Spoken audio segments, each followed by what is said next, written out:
We have breaking news out of Henrico County, where the family of IRVO Otieno has settled a wrongful death lawsuit. The 28-year-old died back in March after being handcuffed and restrained on the floor of Central State Hospital. He was transported to the facility from the Henrico County Jail. The wrongful death lawsuit was filed against the state, county, and the sheriffs whose deputies were involved in the incident. According to the Associated Press, as a part of the settlement agreed upon by a judge yesterday, Otieno's family will receive $8.5 million. 7 Henrico County Sheriff's deputies and 1 now former Central State employee are currently facing charges in connection with Otieno's death. Attorneys for Otieno's family have released the following statement. They say, in part, quote, "The family is pleased that they were able to find a resolution outside of court in a manner that honors IRVO's life." Today is exactly 14 months since my beloved son, IRVO, was brutally murdered. At a time when IRVO's family believed in less than a month, the first of 8 trials was set to begin. A recent meeting with the Dinwiddie County Commonwealth's attorney would change that. She has explained to the family that her intention is to go forward with what she considers to be the strategically strongest cases. To do that, charges with 5 defendants set aside. This would go before a grand jury again to re-indict the remaining 5 individuals that are being dismissed for now. A legal maneuver the family says they are adamantly against. That's a radical, reckless decision with great ramifications for justice for IRVO Otieno. Family attorneys say they don't agree with the Commonwealth's attorney's decision for one reason. That video is clear.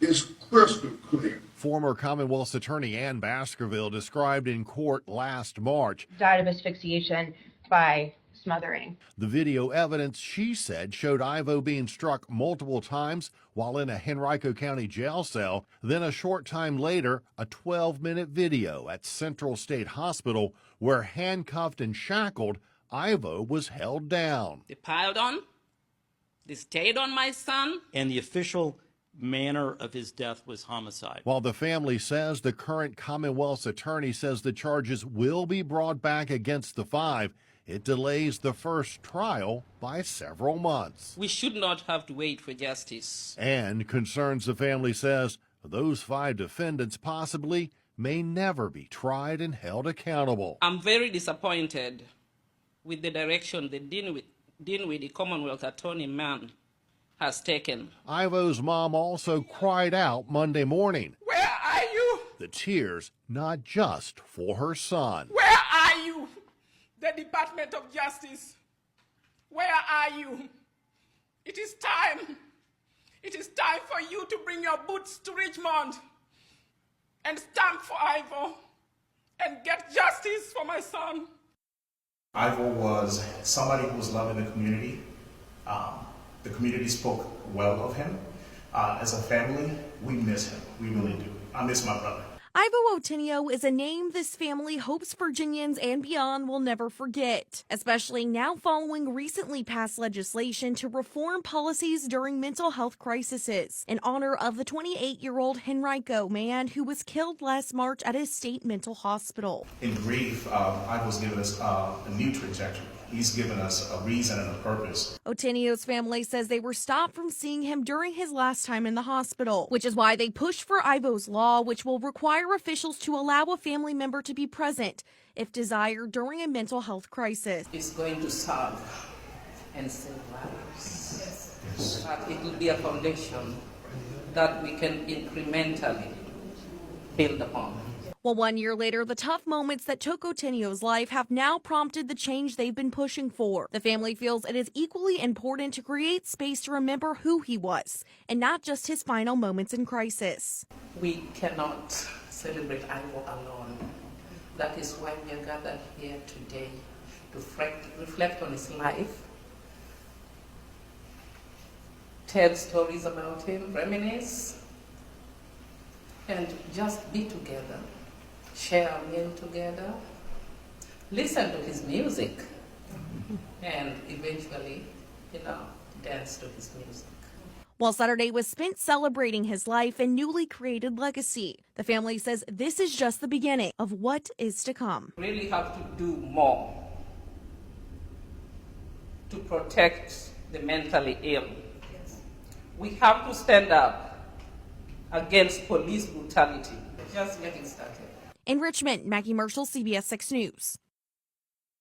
Not a single day passes without me thinking about IRVO. 1 year after IRVO Otieno died on the floor of a psychiatric hospital, his mother, Caroline Ouko, is still left with an excruciating question. I remain asking myself every day, seeking for answers every day, why my son was not taken care of and ended up dead. It was a spanning set of systems that Ouko says failed her son, who just needed mental health help. From investigators finding that HCA Henrico Doctors Hospital failed to stabilize Otieno's crisis, to Henrico police removing Otieno from a psychiatric unit and taking him to jail where he sat for days, to Henrico deputies and a medical worker being charged with murder after video shows them pressing down on Otieno's body at Central State Hospital. My son's murder was like a movie. They can play it and they can successfully see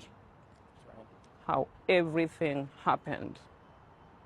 And there are many more that needs to be held accountable. That's why Ouko believes the U.S. Department of Justice needs to launch an investigation into Otieno's case. I am appealing to the United States justice system.